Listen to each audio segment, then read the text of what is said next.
মণিপুর রাজের ভক্তিতে তুষ্ট হয়ে শিব বর দিয়েছিলেন যে তাঁর বংশে কেবল পুত্রই জন্মাবে।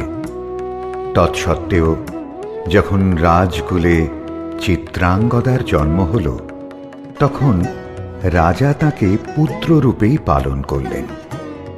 রাজকন্যা অভ্যাস করলেন ধনুর্বিদ্যা।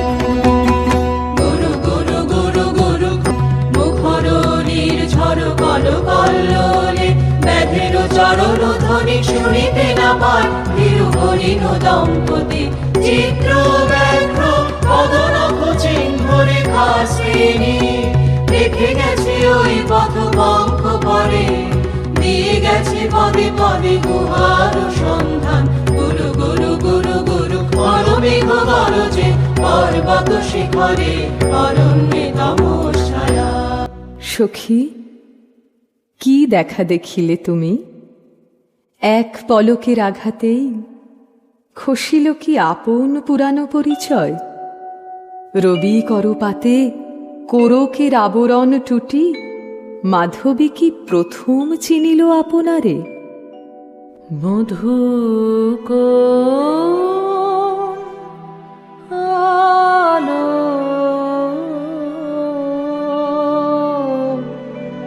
লাগলো লাগলো চোখে, লাগলো চোখে মধু কোন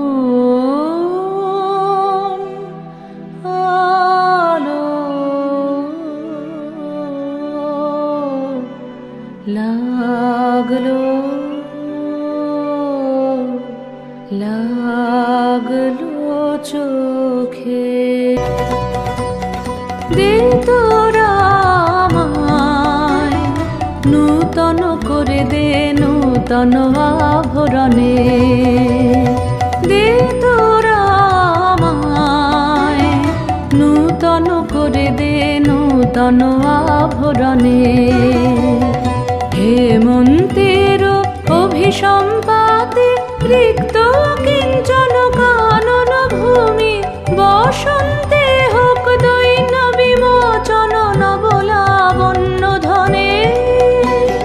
শূন্য শাখা লজ্জা ভুলে যাক পল্লব আবরণে।